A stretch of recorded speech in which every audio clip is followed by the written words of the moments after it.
Hi, friends. It's your old pal Papa Dale here again with another episode of the playlist series Christ versus Culture. This is the Bible series that is based on 1 John 2:15, which says, "Love not the world, neither the things that are in the world. If any man loves the world, the love of the Father is not in him." And of course, what that means is we have to prioritize Christ more highly than anything else in life. Now, this is just one of literally hundreds of videos that are being made under this same topic, Christ versus culture, and they are based on the Bible and from articles that I've written over the last few years.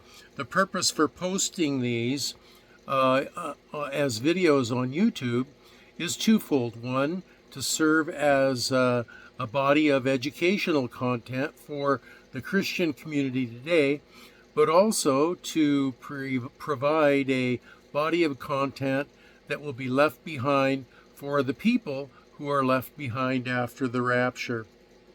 Who am I? I'm Papa Dale, and I'm a retired pastor, teacher, theologian, chaplain, evangelist. I've done a lot of things in 50 plus years of service to the Lord Jesus Christ, including supporting myself during a lot of those years as a businessman. Now, I've made a video that tells a little bit about my educational background, schools that I went to, churches that I served, and my family, because it's important for you to know a little bit about the people who claim to teach you about the Bible. The name of that video on any of my Bible-related playlists is Intro to Papa Dale, video number 0. But it's important for you to know who is not a false teacher and who's a good teacher, a straight shooter. And two ways you can know about a person by their background. That's why I provided the video. But the most important way is to listen to their teaching and judge it by the Scripture. If it's consistent and congruent with the Scripture, then there's somebody that you can listen to and consider their teaching. If not, you should probably not listen to them.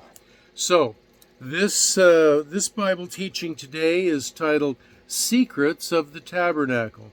It's one that I particularly enjoy.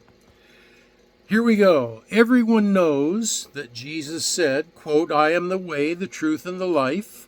No one comes to the Father except through me." John 14:6. Well, I guess I shouldn't say everyone knows that, but if you've been around the church at all in your life, and if you've studied anything in about Christianity, then you probably have been exposed to that statement by the Lord.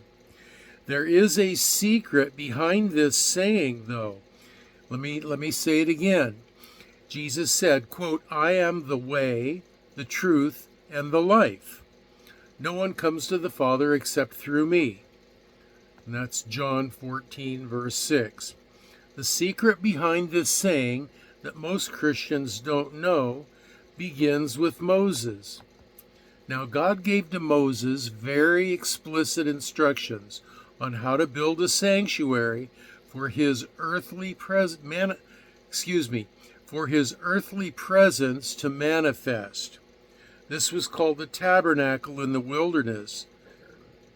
The building construction created a specific process that directed and allowed humankind to enter into the presence of Yahweh.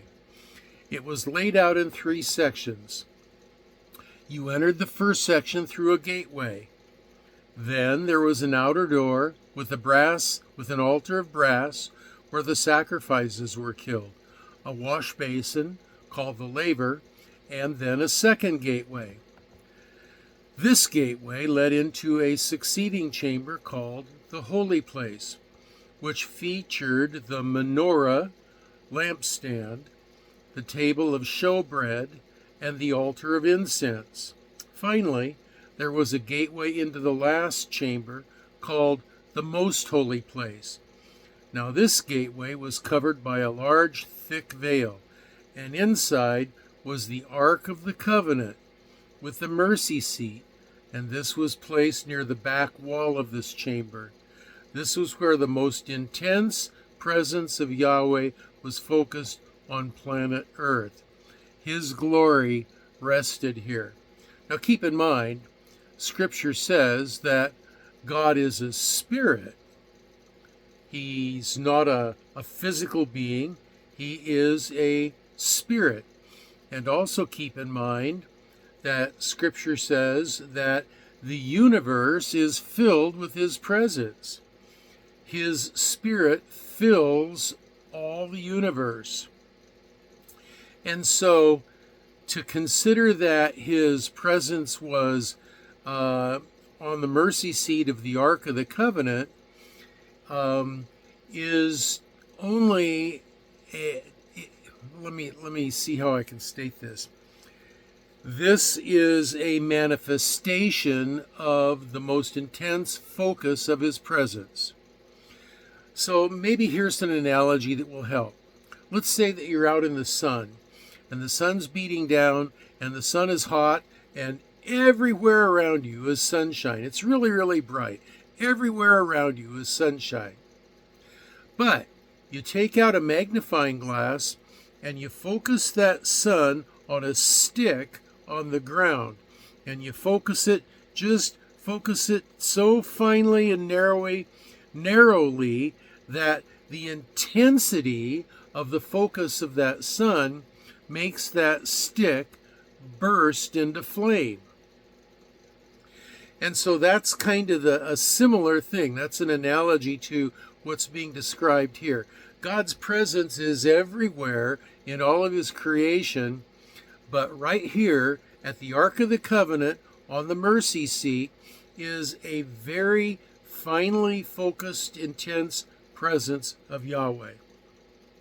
Okay, so that's what this tabernacle looked like. Had a gate, you went in the first gate, you had these tabernacle sanctified artifacts in there. You went through the next gate into another chamber, and there were more articles of worship that were sanctified unto the Lord. And finally, you went through a third entrance into the very holiest place. So, we continue on with the reading.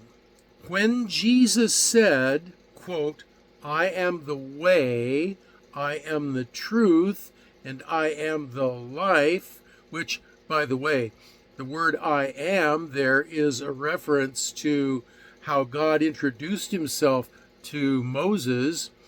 Moses said to God when he first met Him in the desert, and God said, I want you to go to Egypt, and I want you to be the facilitator of freeing my people, the Hebrew people, from the bondage of Egypt and get them out of Egypt. And Moses said, well, how are the Hebrew people even going to believe that you send me? Who shall I say sent me? Well, in ancient culture, if you know someone's name, that has great authority or power. And particularly, if one would know the name of God, that's an indication of closeness to God and that His power resides or rests with you. And the name that God gave to Moses was I am. I am that I am. I am the self-existent, eternal one. I need no one. I need nothing. I am self-existent. I am. And Yahweh said, you tell the people that I am has sent you. So when Jesus said, I am the way, He was making a reference to Himself personally, but He was also making a reference to the fact that He is Yahweh, come in the flesh, Emmanuel, God with us. Jesus said, quote, I am the way, I am the truth, I am the life. No one comes to the Father but by me.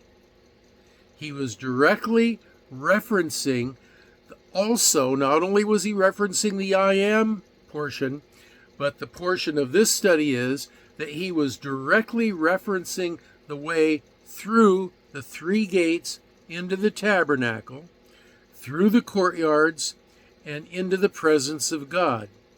You see, because individually and collectively, these gateways were representations of Jesus Christ himself.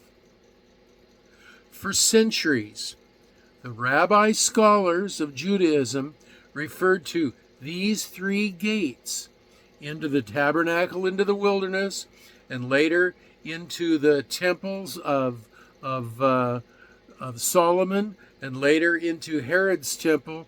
These three gateways the rabbi scholars referred to as the way, the truth, and the life. You see, Jesus revealed that these were the gateways into the very presence of God was through him, because he is the way, he is the truth, he, Jesus, is the life. And that's one of the secrets of the tabernacle that I find so fascinating. So those are my comments on this particular teaching. If you have comments, questions, or prayer requests, you can leave them in the comments section below. Or if they're going to be lengthy, you can, there's a link to my Facebook page. You can leave them there. And if you want to look these notes over and study them more slowly, there's a link to be able to do that as well. The next video is going to be coming right up, the Lord willing. Now, I don't know if the rapture is going to come boom as soon as I turn this video off, or if the Lord's going to call me home and I'm going to die. That could happen too. You never know. We serve at the pleasure of the Lord. Every blink of my eye is a gift from God. Every breath I take is a gift from God. Every heartbeat is a gift from God. And you just never know when it's over. So my life may be over before I get another video uploaded. But if the Lord lets me upload another one, I will see you in the next video. And until then, this is your old pal, Papa Dale, signing off and saying, I will be praying for you, that you will be well and that you will be blessed. And that's 2 thumbs up.